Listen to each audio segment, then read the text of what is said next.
तो आज से हम अपने रीजनिंग का नया टॉपिक स्टार्ट करेंगे, अल्फ़ाबेट सीरीज़। ठीक है, बहुत इंपॉर्टेंट टॉपिक है इसलिए भी क्योंकि अगला जो हम टॉपिक पढ़ेंगे कोडिंग डिकोडिंग, उस टॉपिक के लिए ये हमारा बेस टॉपिक है। और इस टॉपिक से और कोडिंग डिकोडिंग मिला के आपका समझ लीजिए कि 2 से 3 क्वेश्चन जो है किसी भी एग्ज़ाम में आपको देखने को मिल सकता है, चाहे वो एनटीएससी हो, ओलंपियाड हो या फिर रेलवे बैंक का भी एग्ज़ाम अगर आप दे रहे हैं तो उसमें भी आपको इस टॉपिक से जो क्वेश्चन है वो लगातार देखने को मिलता है।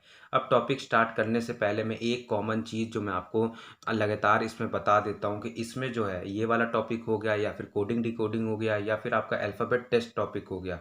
ये तीनों टॉपिक में जो एक चीज़ सिमिलर है कि किसी भी आपको अल्फ़ाबेट्स का यानी कि किसी भी अल्फ़ाबेट्स का आपसे अल्फ़ाबेटिक नंबर जो है किसी भी क्वेश्चन में निकालने की ज़रूरत पड़ सकती है। इसलिए हमें अल्फ़ाबेट का जो अल्फ़ाबेटिक नंबर है वो हमें पहले सीखना होगा। इसलिए मैं पहले आपको बेसिक जो है इस पूरे टॉपिक का, चाहे वो कोडिंग डिकोडिंग हो या फिर अल्फ़ाबेट टेस्ट हो, तीनों टॉपिक का जो बेसिक है वो मैं पहले आपको समझाता हूँ। तो सबसे पहले देखिए अल्फ़ाबेट, जैसे कि आपको पता है ए से जेड तक हमारे टोटल जो है 26 अल्फ़ाबेट्स होते हैं। ठीक है, हमारे टोटल 26 जो है अल्फ़ाबेट्स होते हैं। अब आपसे जो क्वेश्चन आपके एग्ज़ाम में जो आता है, कभी-कभार ऐसा भी हो सकता है कि किसी भी अल्फ़ाबेट्स का आपसे अल्फ़ाबेटिक नंबर वहाँ पे जो है निकालने का ज़रूरत पड़ जाए। या फिर ये भी हो सकता है कि पीछे तरफ से यानी कि जब आप जेड से स्टार्ट करिएगा तब वहाँ से जो है अल्फ़ाबेटिक नंबर किसी भी अल्फ़ाबेट्स का क्या होगा। तो देखिए इसमें जो है एग्ज़ाम में आपको वहाँ पे याद करने में या जैसे आप याद करके जाइएगा तो वहाँ पे याद आना बहुत डिफ़िकल्ट हो जाता है, क्योंकि एक ही टॉपिक से हमारा क्वेश्चन नहीं आता, बहुत सारे अलग-अलग टॉपिक से हमारा जो है एग्ज़ाम का क्वेश्चन बनता है। और इसलिए एक पर्टिकुलर टॉपिक से हमें वहाँ पे एक कॉन्सेप्ट, पर्टिकुलर कॉन्सेप्ट याद होना बहुत मुश्किल होता है। इसलिए मैं एक बहुत सिंपल चीज़ बता रहा हूँ, जो आप जो है इसको फ़ॉलो करिएगा। क्वेश्चन के किनारे आप इस तरह से जो है ए से लेके जेड तक लिख लीजिएगा, जिससे कि आपको जो है क्वेश्चन सॉल्व करने में आसानी हो और आप वहाँ पे जो है कन्फ्यूज़ भी नहीं हो पाएँ। तो देखिए मैं लिखता हूँ PQRSTUVWXY और जेड। ये देखिए अब इसमें आपको एक चीज़ जो कॉमन दिखाई दे रहा होगा कि मैंने हर रो में, इसको रो बोलते हैं, इसको कॉलम बोलते हैं, हर रो में मैंने 5-5 लेटर्स लिखे हैं, यानी कि स्टार्टिंग ए से किया और जेड तक लिखा। अब इसमें एक सिंपली क्या करिए, इसमें इस तरह से मार्जिन बना लीजिए। अब आपने मार्जिन बना लिया। अब देखिए अब इसको नंबरिंग अब अगर आप ऊपर से करिएगा तो ये 1 होगा, ये 2 होगा, ये 3 होगा, ये 4 होगा और ये 5 होगा।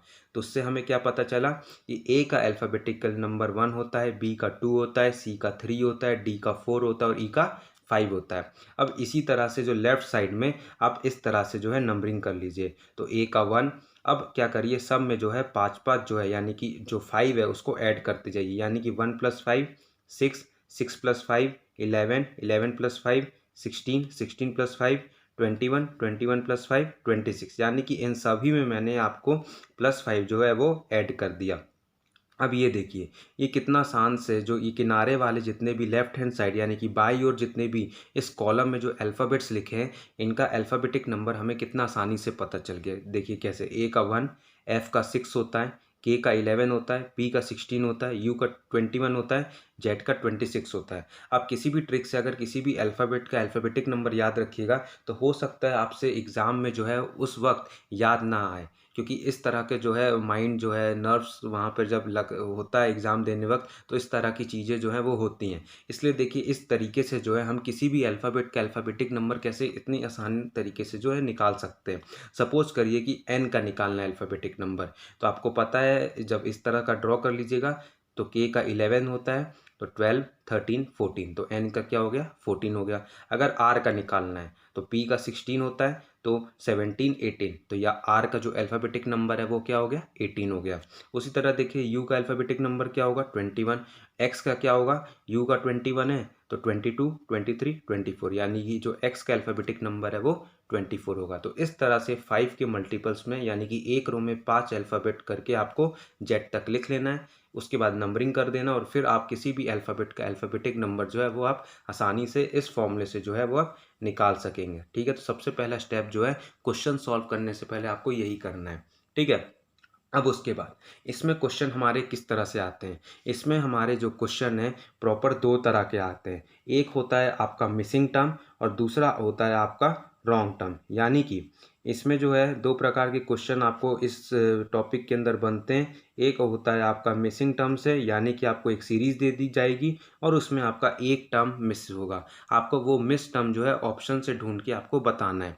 और एक होता है रॉन्ग टर्म। रॉन्ग टर्म मतलब कि आपको एक सीरीज़ दे दी गई, उस सीरीज़ में सपोज़ करें कि 4 आपको अल्फ़ाबेट्स दे दिए गए। अब उस 4 में से कोई एक जो है वो गलत है, तो वो आपको ऑप्शन से आपको ढूँढ के बताना है कि कौन-सा जो है ऑप्शन है वो गलत है। यानी कि उस सीरीज़ में कौन-सा जो टर्म है वो एक तरह का जो पैटर्न है वो फ़ॉलो नहीं कर रहा है, ठीक है? तो सिंपली जो हमारे अल्फ़ाबेट सीरीज़ जो कॉन्सेप्ट है वो पूरा जो है वो पैटर्न का खेल है।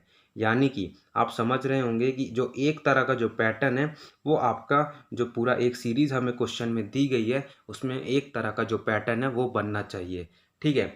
फिर उसके बाद अब जो ये जो 2 तरह के क्वेश्चन इस टॉपिक के आते हैं, ठीक है? अब इसमें जो है टोटल हमें 2 कॉन्सेप्ट पढ़ने हैं। पहला कॉन्सेप्ट जो है वो अल्फ़ाबेट पर है, यानी कि जो जितने भी हमारे अल्फ़ाबेट पे सीरीज़ होती है, तो ये अल्फ़ाबेट सीरीज़ पे होगी, यानी कि जितने भी हमारे क्वेश्चंस होंगे वो सीरीज़ अल्फ़ाबेट्स पर होंगे, जो कि सीरीज़ में एक दी गई होगी। और जो दूसरा है जिसमें आपका अल्फ़ाबेट्स भी आएगा और नंबर भी आएगा, यानी कि अल्फ़ाबेट्स नंबर सीरीज़।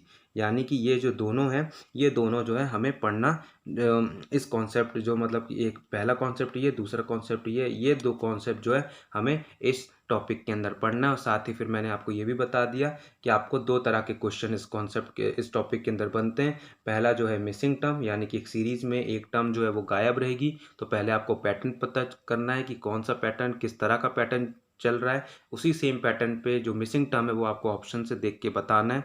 फिर उसके बाद एक रॉन्ग टर्म, इसमें भी आप पहले पैटर्न पता करिए सीरीज़ का, कौन से पैटर्न को फॉलो कर रहा है, और फिर उसके बाद जो है ऑप्शन से देख के बताना है कि कौन सा जो सीरीज़ में जो टर्म है वो गलत है। तो ये सब जो है मैंने एक जिस टाइप का, यानी कि एक थोड़ा सा नोट टाइप का जो है मैंने पढ़ा दिया है, जिसमें आज मैंने सबसे इम्पोर्टेंट चीज़ जो पढ़ाई है वो आपका मैंने ये पढ़ाया है। ये हमें पता होना जो है बहुत ज़रूरी है, ठीक है? तो अब कल से जो है हम जो है यहाँ से अल्फ़ाबेट सीरीज़ से जो है कॉन्सेप्ट जो है हम स्टार्ट करेंगे। साथ ही फिर जैसा कि मैं पढ़ाता हूँ, बेसिक से पढ़ाता हूँ, फिर धीरे-धीरे करके हम एडवांस लेवल जाएँगे और फिर प्रीवियस ईयर क्वेश्चंस भी जो है हम देखेंगे।